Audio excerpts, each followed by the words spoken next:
ವಿಡಿಯೋದಾಗ ಏನಂತ ವಾಟ್ಸಪ್ದಾಗ ಬಾರ್ಸಿನಿ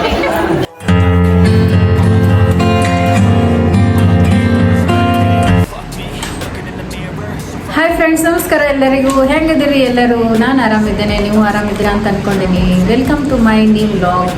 ನೋಡಿ, ಇವತ್ತು ನನ್ನ ಹಸ್ಬೆಂಡು ನನಗೆ ಥ್ಯಾಂಕ್ಸ್ ಹೇಳ್ತಿದ್ದಾರೆ. ಯಾಕಂತಂದರೆ ಲಾಸ್ಟ್ ಮಂತ್ ನಾನು ಗೋಲ್ಡ್ ಪರ್ಚೇಸ್ ಮಾಡಿದೆ. ಸೊ ಅವರಿಗೆ ನನಗೆ ಒಂದು ಚಾಲೆಂಜ್ ಇತ್ತು.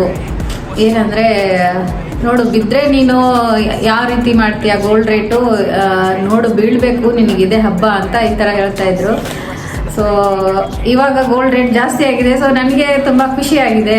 ಯಾಕಂತಂದರೆ ಅವರಿಗೆ 2 ವರ್ಷದಿಂದ ನಾನು ಹೇಳ್ತಾನೆ ಇದ್ದೆ ಗೋಲ್ಡ್ ಪರ್ಚೇಸ್ ಮಾಡೋಣ ಅಂಥೇಳಿ. ಅದು ಏನು ಅಂದ್ಬಿಟ್ಟು ನಾನು ನೆಕ್ಸ್ಟ್ ನಿಮಗೆ ಹೇಳ್ತೀನಿ. ನಾವು ಬೆಳಗ್ಗೆನೆ ಮನೆ ಬಿಟ್ವಿ. ಆ್ಯಕ್ಚುಲಿ ಒಂದು ದೇವಸ್ಥಾನ ಕೂಡ ಹೋಗಿದ್ವಿ. ಆ ದೇವಸ್ಥಾನದ ವಿಡಿಯೋ ಇದರಲ್ಲಿ ಹಾಕ್ತಾ ಇಲ್ಲ, ನೆಕ್ಸ್ಟ್ ವಿಡಿಯೋದಲ್ಲಿ ಹಾಕ್ತೇನೆ. ನೋಡಿ, ದೇವಸ್ಥಾನದಿಂದ ನಾವು ಸೀದಾ ಹೋಗಿದ್ದು ಬೆಳಗಮ್ಗೆ. Belgaum Malabar gold and diamonds. So ಇದರಲ್ಲಿ ಹೋದ್ವಿ.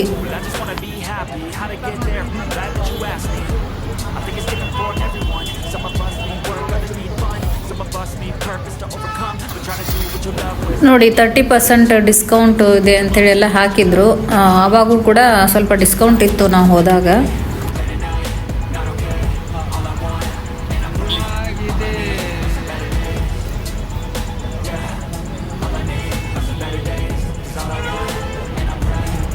ಮೊದಲು ಎಲ್ಲೆಲ್ಲಿ ಏನೇನಿದೆ ನೋಡ್ಕೊಂಬರೋಣ ಒಂದು ರೌಂಡ್ ಅಂತ ಹೇಳಿಬಿಟ್ಟು, ಸೊ ಎಲ್ಲ ಒಂದು ರೌಂಡ್ ಹೊಡೆದು ನೋಡ್ಕೊಂಬಂದೆ ನಾನು. ಹಾಗೆ ಒಂದು ವಿಡಿಯೋ ಕೂಡ ಮಾಡಿಕೊಂಡೆ.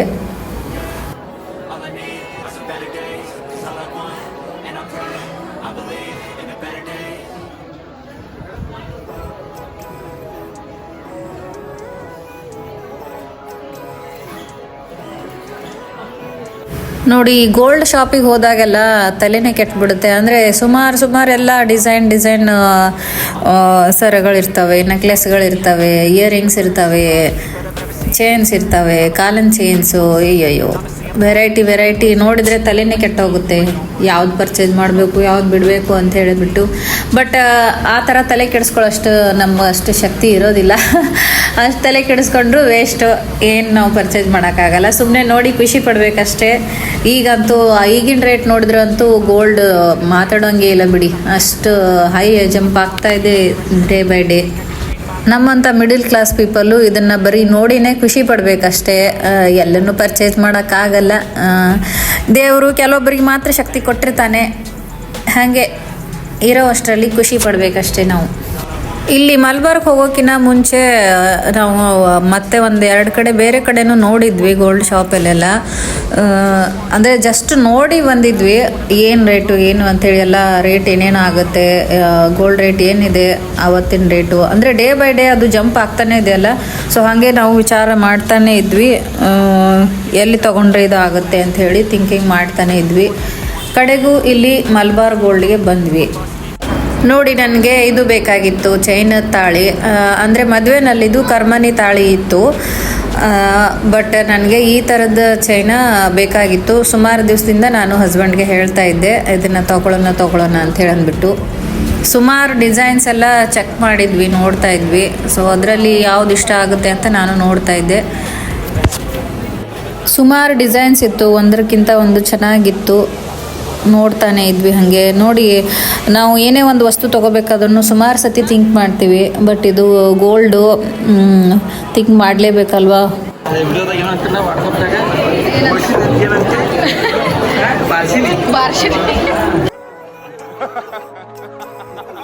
ಯೂಟ್ಯೂಬ್ ಲೈವಲ್ಲಿ ತಮ್ಮಗಳೆಲ್ಲ ಅಕ್ಕ ಮಾಮನ ಎಷ್ಟು ಬಾರಿಸಿದಿ ಅಂತ ಕೇಳ್ತಾ ಇದ್ರು. ಅದನ್ನೇ ತಮಾಷೆ ಮಾಡಿದ್ದಾರೆ ಹಸ್ಬೆಂಡು.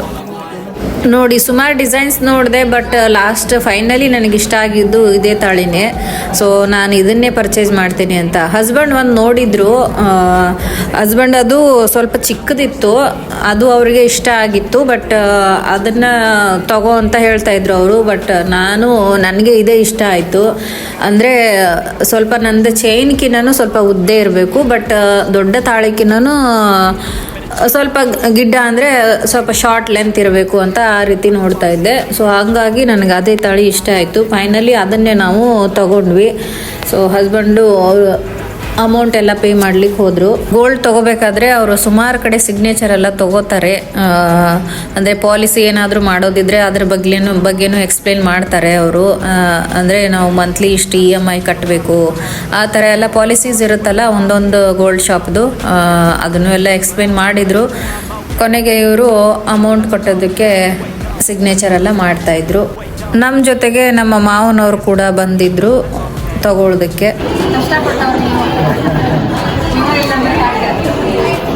ಕಷ್ಟಪಟ್ಟೆ ಅಣ್ಣ, ಇದನ್ನು ತೀರ್ಸಕ್ಕೆ ನಾವು 1 ವರ್ಷ ಬೇಕು.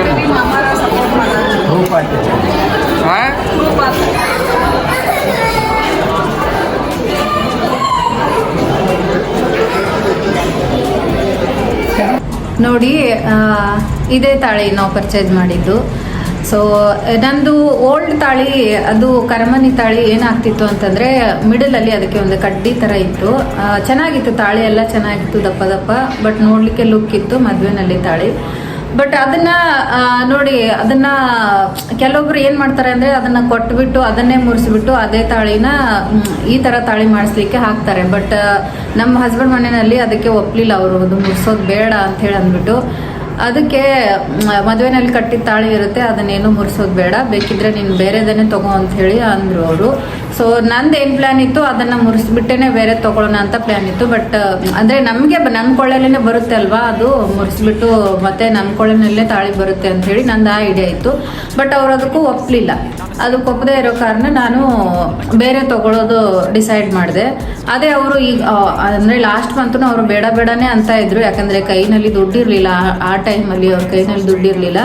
ಸೊ ಮತ್ತೆ ಅಂದರೆ ನಾವು ಲೋನ್ ಮಾಡಿ ತೊಗೊಳ್ಬೇಕಾಗುತ್ತೆ, ಸಾಲ ಮಾಡಬೇಕಾಗುತ್ತೆ ಅಂತ ಬೇಡನೇ ಅಂತ ಇದ್ರು. ಸೊ ಮುಂದೆ ನೋಡೋಣ ಅಂತಾನೆ ಈಗ 2 ವರ್ಷ ಹಂಗೆ ಬಂತು. ಸೊ 2 ವರ್ಷದಿಂದ ನಾನು ಹಾಗೆ ಅದಕ್ಕೆ ಕಾಯ್ತಾನೆ ಇದ್ದೆ, ಮಾಡೋಣ ಅಂಥೇಳಿ. ನೋಡಿ, ಲಾಸ್ಟ್ ಇಯರೇ ತುಂಬ ಕಡಿಮೆ ರೇಟ್ ಇತ್ತು ಇದು. ಆ್ಯಕ್ಚುಲಿ ನಾನು ಗೋಲ್ಡ್ ರಿಂಗ್ ತೊಗೊಳ್ಳೋ ಹೊತ್ತಿಗೆ ಒಂದು 70,000 ಏನೋ ಇತ್ತು. ನೋಡಿ, ಈ ವರ್ಷ 1 ವರ್ಷದಲ್ಲಿ ಎಷ್ಟು ಫುಲ್ ಡಬಲ್ ರೇಟ್ ಆಗಿಬಿಟ್ಟಿದೆ ಅಂತ ಹೇಳಿ. ಸೊ ಡಬಲ್ ರೇಟ್ ನೋಡಿ, ದಿನಕ್ಕೆ ದಿನ ಹಿಂಗೆ ಆಗ್ತಾ ನೋಡಿ, ಎಷ್ಟು ಹೈ ರೇಟ್ ಆಗಿದೆ ಅಂತ ಹೇಳಿ ಅಂದ್ಬಿಟ್ಟು, ಎಷ್ಟು ಒಂದೇ ದಿನದಲ್ಲಿ ಎಷ್ಟು ಹೈ ರೇಟ್ ಜಂಪ್ ಆಗಿದೆ ಅಂತಂದರೆ ನಾನು ನೋಟ್ ಮಾಡ್ಕೊಂಡಿದ್ದೀನಿ. ನೋಡಿ, 24 ಕ್ಯಾರೆಟ್ದು ನಿನ್ನೆನೆ 1,67,080 ರೂಪಾಯಿ ಇತ್ತು ನಿನ್ನೆ. ಸೊ ಅದೇ ಇವತ್ತಿನ ರೇಟಿಗೆ 1,78,850 ರೂಪಾಯಿ ಆಗಿದೆ. ಇಷ್ಟು ನೋಡಿ, ಎಷ್ಟು 11,770 ರೂಪಾಯಿ ಒಂದೇ ದಿನದಲ್ಲಿ ಹೈ ಆಗಿದೆ. ಸೊ ನೋಡಿ, ಮಾರ್ಕೆಟು ಅಂದರೆ ಡಾಲರ್ಗೂ ರುಪೀಸ್ಗೂ ಎಷ್ಟು ವ್ಯತ್ಯಾಸ ಅಂತಂದರೆ ನಿನ್ನೆ 91.60 ಇತ್ತು. ಅದು ಇವತ್ತು ಅಂದರೆ ರೂಪಾಯಿ ಲೆಕ್ಕ $1ಗೆ 91 ರೂಪಾಯಿ 60 ಪೈಸೆ ಇದ್ದದ್ದು ನಿನ್ನೆಗೆ. ಇವತ್ತಿಗೆ 92 ರೂಪಾಯಿ 40 ಪೈಸೆ ಜಾಸ್ತಿ ಆಗಿದೆ ಅದು ರೂಪಾಯಿ $1 ರೇಟು. ಸೊ ನೋಡಿ, ಈ ಡಾಲರ್ ರೇಟ್ ಹೆಚ್ಚು ಕಮ್ಮಿ ಆಗೋದ್ರಿಂದ ಅಂತಾರಾಷ್ಟ್ರೀಯ ಮಟ್ಟದಲ್ಲಿ ಏರಿಳಿತಗಳು ಆಗ್ತಾ ಇದ್ದಾವೆ. ಸೊ ಹಾಗಾಗಿ ಗೋಲ್ಡ್ ರೇಟು ಹೈ ಜಂಪ್ ಆಗ್ತಾ ಇದೆ. ನೋಡಿ, 22 ಕ್ಯಾರೆಟ್ದು ನಿನ್ನೆ ಎಷ್ಟಿತ್ತು ಅಂತಂದರೆ 10 ಗ್ರಾಮಕ್ಕೆ 1,53,150 ರೂಪಾಯಿ ಇತ್ತು. ಬಟ್ ಇವತ್ತಿನ ರೇಟ್ 1,63,950 ರೂಪಾಯಿ. ಅಂದರೆ ನೋಡಿ, ಎಷ್ಟು 10,800 ರೂಪಾಯಿ ನಮಗೆ ವ್ಯತ್ಯಾಸ ಕಾಣಿಸ್ತಾ ಇದೆ. ಸೊ ಅಂದರೆ ಒಂದೇ ದಿನದಲ್ಲಿ ಇಷ್ಟು ಹೈ ಜಂಪ್ ಆಗಿದೆ ಬಂಗಾರದ ಬೆಲೆ. ನೋಡಿ, ಅದಕ್ಕೆ ಏನು ಹೇಳೋದು ಅಂದರೆ, ಈಗ ಫಾರ್ ಎಕ್ಸಾಂಪಲ್ ನಾವು ಒಂದು ಮದುವೆ ಮಾಡಬೇಕಾದ್ರೆ ಅದು ಚೌಟ್ರಿಗೆಲ್ಲ ಎಷ್ಟೊಂದು ಹಣವನ್ನು ಇನ್ವೆಸ್ಟ್ ಮಾಡ್ತೀವಿ.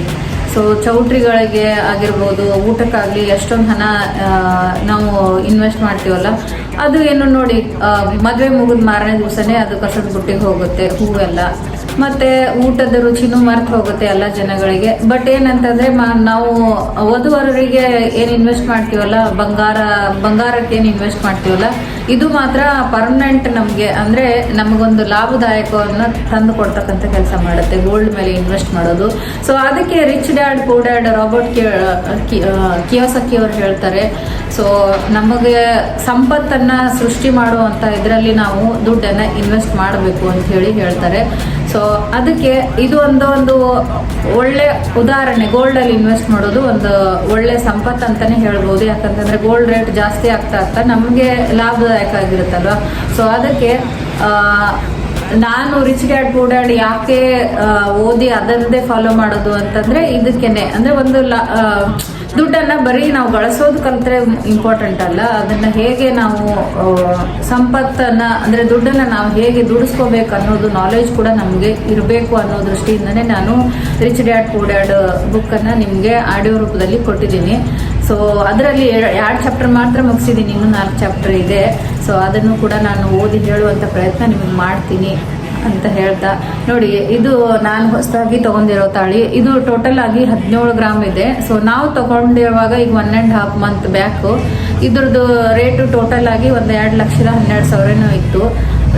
ಸೊ ಹಸ್ಬೆಂಡ್ ಕೈನಲ್ಲಿ ಆವಾಗ ದುಡ್ಡು ಇರಲಿಲ್ಲ, ನಾವು ಕ್ರೆಡಿಟ್ ಕಾರ್ಡಿಂದ ತಗೊಂಡಿರೋದು. ಸೊ ಅದನ್ನೇ ಈಗ ಅವರು EMI ಕನ್ವರ್ಟ್ ಮಾಡಿ ಕಟ್ತಾ ಇದ್ದಾರೆ. ಬಟ್ ಇದೊಂದು ಲಾಭ ಅಲ್ವಾ ನಮಗೆ. ಸೊ ಅಂದ್ರೆ ಪ್ರೆಸೆಂಟ್ಲಿ ದುಡ್ಡಿಲ್ಲ ಅಂತ ಅಂದ್ರೆ ನಮಗೆ ಅದೇ ರೀತಿ ಮೈಂಡಿಗೆ ಬಂತು ನನಗೆ, ನಾವು ನೆಕ್ಸ್ಟ್ ಇಯರ್ ತಗೊಳ್ತೀವಿ ಅಂತಂದಾಗ ಅವಾಗೇನಾದ್ರೂ ಗೋಲ್ಡ್ ರೇಟ್ ಕಡಿಮೆ ಆಗುತ್ತಾ ಹೆಚ್ಚಿಗೆ ಆಗುತ್ತೆ, ಒಂದು ವೇಳೆ ಹೆಚ್ಚಿಗೆ ಆದ್ರೆ ತಗೊಳ್ಳಿಕ್ಕೆ ಆಗಲ್ಲಪ್ಪ ಅಂತೇಳಿ ಅಂದ್ಬಿಟ್ಟು, ಸೊ ಅದಕ್ಕೆ ಲಾಸ್ಟ್ 1.5 ಮಂತ್ ಬ್ಯಾಕ್ ನಾನು ಇದನ್ನ ಪರ್ಚೇಸ್ ಮಾಡಿದೆ. ಚೆನ್ನಾಗಿದೆ. ಇದನ್ನು ಕೂಡ ಈ ರೀತಿ ಇದೆ ನೋಡಿ, 17 ಗ್ರಾಮ. ಇದು 2 ಲಕ್ಷ ಸಮಥಿಂಗ್ ಏನೋ ಆಯಿತು ಟೋಟಲ್ ಆಗಿ. ಬಟ್ ಹಳೆ ಚೈನ ಒಂದಿತ್ತು, ಅದನ್ನು ಕೊಟ್ಟು ತಗೊಳ್ಳೋಣ ಅಂತ ಅನ್ಕೊಂಡಿದ್ವಿ. ಬಟ್ ಗೋಲ್ಡ್ ರೇಟು ಆಚೆ ಈಚೆ ಆಗ್ತಾನೆ ಇತ್ತು. ಏನೋ ಇದ್ರೆ ನಮಗೆ ಲಾಭದಾಯಕವಾಗಿರುತ್ತೆ ಅಂತ ಹೇಳಿ ಅಂದ್ಬಿಟ್ಟು ಸೊ ಇದನ್ನ ಪರ್ಚೇಸ್ ಮಾಡಿದ್ವಿ. ಹಸ್ಬೆಂಡ್ ಇವಾಗ ನೋಡಿದ್ರೆ ಒಳ್ಳೇದಾಯ್ತು ತಗೊಂಡಿದ್ದು, ನಾವು ಅವಾಗ ತಗೊಂಡಿದ್ದು ಒಳ್ಳೇದಾಯ್ತು, ಗೋಲ್ಡ್ ರೇಟ್ ಹೈ ಜಂಪ್ ಆಗ್ತಾ ಇದೆ, ಒಳ್ಳೇದಾಯ್ತು ಅಂತ ಖುಷಿಯಾಗಿದ್ದಾರೆ ಅಷ್ಟೇ. ಸೊ ನನಗೂ ಕೂಡ ಖುಷಿ ಆಯಿತು. ನಾನೇನು ಹೇಳಕ್ಕೆ ಇಷ್ಟಪಡ್ತೀನಿ ಅಂತಂದರೆ, ನೀವು ನಮಗೆ ಒಂದು ಲಾಭದಾಯಕವಾಗಿ ಇರಬೇಕು ಮುಂದೆ ಜೀವನದಲ್ಲಿ. ಸೊ ಅಂಥದಕ್ಕೆ ಇನ್ವೆಸ್ಟ್ ಮಾಡಿ ದುಡ್ಡು ಅಂತ ನನ್ನ ಅನಿಸಿಕೆಯನ್ನು ನಾನು ಹೇಳ್ತೇನೆ. ಸೊ ಇದಾಗಿತ್ತು ಫ್ರೆಂಡ್ಸ್ ಇವತ್ತಿನ ವ್ಲಾಗು. ನಿಮಗೂ ಕೂಡ ಹೆಂಗೆ ಅನಿಸ್ತು ಅಂತ ಹೇಳಿ ಲೈಕ್ ಮಾಡಿರಿ, ಕಮೆಂಟ್ ಮಾಡಿರಿ. ಹಾಗೆ ನನ್ನ ಚಾನಲ್ಗೆ ಹೊಸಬರಿದ್ರೆ ಸಬ್ಸ್ಕ್ರೈಬ್ ಮಾಡಲು ಮರಿಬೇಡಿ ಅಂತ ಹೇಳ್ತಾ ಇವತ್ತಿನ ವ್ಲಾಗನ್ನು ಇಲ್ಲಿಗೆ ಮುಗಿಸ್ತಾ ಇದ್ದೀನಿ. Thank you for watching. Bye bye. Next ವಿಡಿಯೋದಲ್ಲಿ ಸಿಗೋಣ.